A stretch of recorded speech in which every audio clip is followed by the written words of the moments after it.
J'ai pour la glorieuse Sainte Madeleine une tendre dévotion.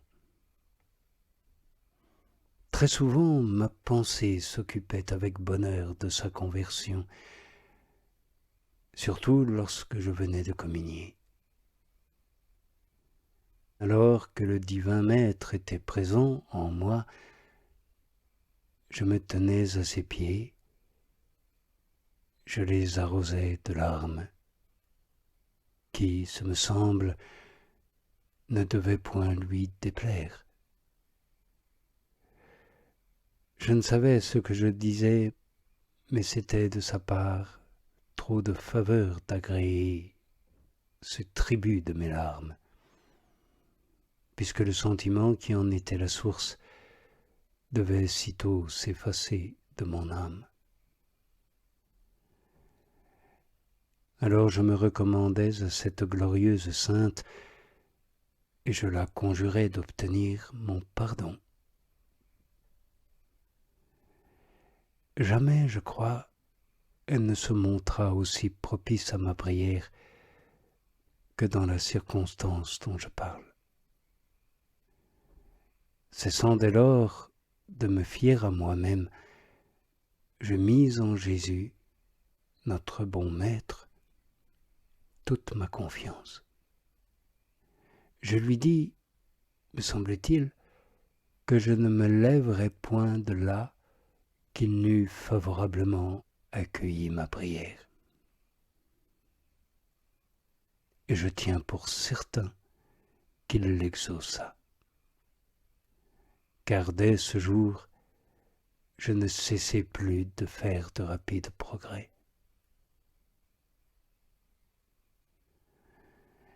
Ainsi, comme je ne pouvais discourir avec l'entendement, voici quelle était ma manière d'oraison. Je tâchais de me recueillir et de considérer notre Seigneur présent en personne au-dedans de moi. Mon âme retirait, ce me semble, plus de profit de la contemplation des mystères où je le voyais plus délaissé. Seul et plongé dans la peine, notre divin Maître devait, selon moi, à cause de son abandon même, se sentir porté à m'admettre en sa présence. J'avais beaucoup de simplicité de ce genre. Je méditais avec prédilection sa prière au jardin des Olives. Là, je me plaisais à lui tenir compagnie.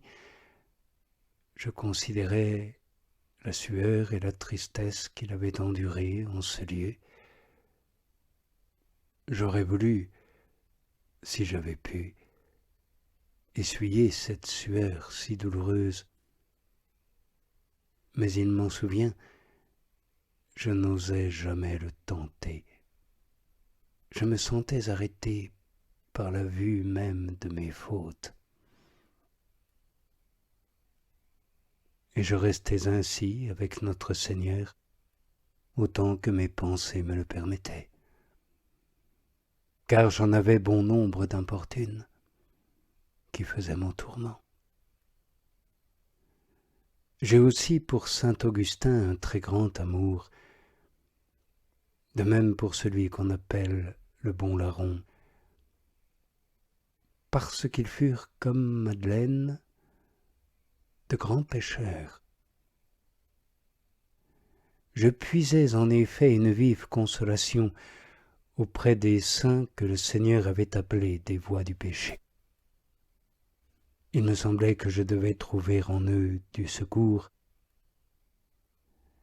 Si le Seigneur leur avait accordé le pardon, il pouvait me l'accorder aussi. Une seule chose me désolait, Dieu ne les avait appelés qu'une fois, et ils étaient restés fidèles. Pour moi, il m'avait déjà tant de fois appelé en vain, et c'était là ce qui m'affligeait. Néanmoins, en considérant l'amour qu'il me portait, je sentais renaître mon courage. Et si bien souvent je me suis défié de moi, jamais je ne me suis défié de sa miséricorde. Ô mon Dieu,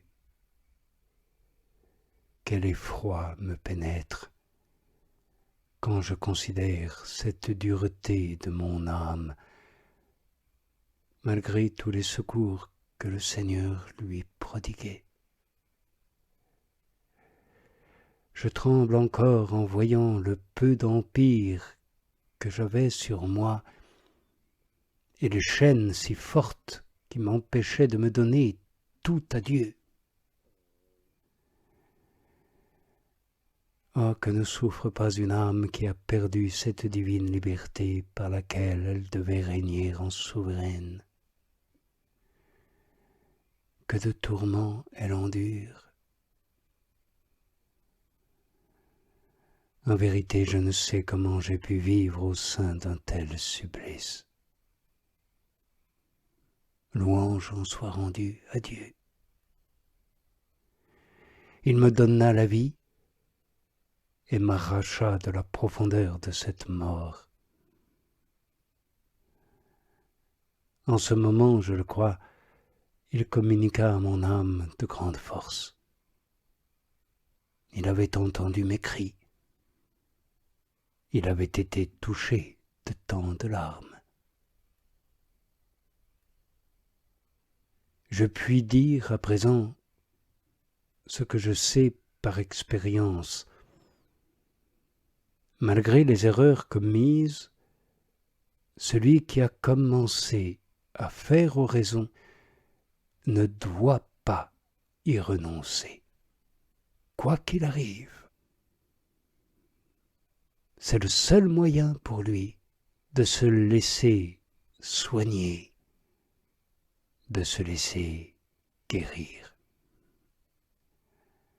Sans l'oraison, ce serait beaucoup plus difficile. Si l'esprit malin vous suggère la tentation d'y renoncer par souci d'humilité, comme il l'a fait pour moi, ne cédez point. Croyez que Dieu ne peut faillir à sa parole. Lorsque nous nous repentons vraiment et que nous prenons la résolution de ne plus l'offenser, l'amitié ancienne se renoue. Il nous accorde à nouveau ses faveurs, et souvent beaucoup plus, si notre repentir est sincère. Quant à ceux qui n'ont pas encore commencé, pour l'amour du Seigneur, je les conjure de ne pas se priver d'un si grand bien. Il ne s'agit pas de craindre, mais de désirer et de persévérer. Mettez, amis, votre espérance en la miséricorde de Dieu, puisque nul ne l'a pris pour ami sans qu'il l'ait récompensé. L'oraison silencieuse n'est rien d'autre, à mon avis, qu'un simple commerce d'amitié, où on s'entretient souvent et intimement avec celui dont nous savons qu'il nous aime. Et demain, je parlerai donc de ceux qui commencent à être les serviteurs de l'amour.